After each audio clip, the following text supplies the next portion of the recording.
who harbored fluoroquinolone resistance in the rectal vault were more likely to have benign pathology. This was a second group in Hamilton, New Zealand that looked at a risk factor assessment of fluoroquinolone-resistant E. coli. They did find several risk factors, but were not able to identify a specific high-risk group for targeted screening. Therefore, they recommended screening all patients for fluoroquinolone-resistant E. coli prior to prostate biopsy. There was a prospective cohort trial presented out of Chicago looking at targeted prophylaxis. In this study, they used specific individual rectal fluoral cultures to drive the antibiotic choice. They found a low rate of infectious complications with limited morbidity, and no sustained sequela. Finally, this group out of Hamilton, Canada looked at the cost effectiveness of targeted antimicrobial therapy and found that the use of rectal swabs prior to prostate biopsy for targeted prophylaxis ultimately lowered costs, led to fewer infections, and improved quality of life overall for the patients.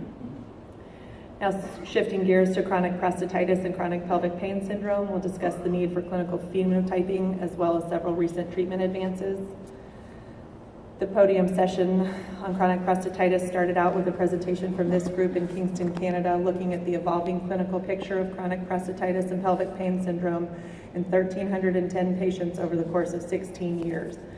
In this time frame, they found that pain and urinary symptom patterns, as well as quality of life, were quite consistent, but they did note advances in clinical phenotyping and treatment leading to a changing clinical picture, specifically with the adoption of multimodal therapy.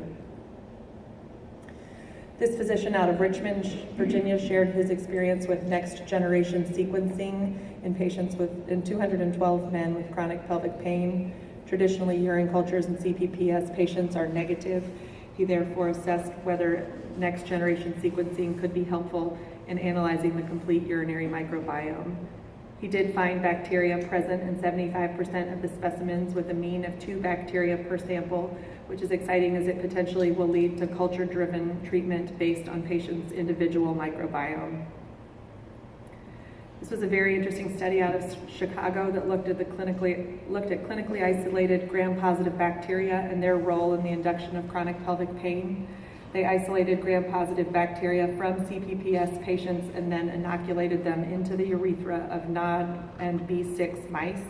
They found altered pain responses dependent on the genetic background of the host. Specifically, they found that these gram-positive bacteria were able to increase tactile allodynia in the NOD but not B6 mice. This is very interesting as it likely implicates host pathogen interactions in the development of chronic pain. Next, we'll look at the treatment of CP-CPPS and the increased recognition of pelvic floor pathology, as well as some of the future treatment possibilities. This group out of Cleveland looked at the utility of trigger point injection as an adjunct to physical therapy in men with chronic prostatitis and found it to be well tolerated with symptom improvement in 50% of patients. This group out of Morocco looked at transcutaneous electrical nerve stimulation for treatment of refractory chronic pelvic pain, and after 12 weeks of treatment found subjective improvement in 62% of patients, specifically related to quality of life and urinary symptoms. The MAP Research Network study shared their use of a body pain map to characterize urologic chronic pelvic pain syndrome. They found that their study patients, 3 out of 4 with CPPS, also reported pain outside of the abdomen and pelvis. This was associated with worse quality of life, significant psychosocial impacts, and interestingly, not worse urinary symptoms. There was a randomized controlled trial presented out of New Delhi, India, looking at the role of PDE5 inhibitors in the treatment of chronic pelvic pain. They had 2 groups, one of which received an alpha blocker and fluoroquinolone, and the second received alpha blocker, fluoroquinolone, and PDE5 inhibitor. They found that the addition of the PDE5 inhibitor resulted in significant improvement of CP-CPPS symptoms and quality of life, warranting further validation studies. This was an interesting presentation out of Albany, New York, looking at small fiber polyneuropathy as a clue to the etiology and management of chronic pelvic pain. Small fiber polyneuropathy is emerging as a likely contributor to multi-symptom syndromes with chronic widespread pain. They therefore tried to identify the prevalence of small fiber polyneuropathy in patients with chronic prostatitis pelvic pain syndrome and found the prevalence rate to be 61% of the 28 patients tested. This is exciting as it potentially opens doors for future treatments, including IVIG and immunomodulation. Next, we'll look at IC bladder pain syndrome, the disease pathogenesis and phenotyping.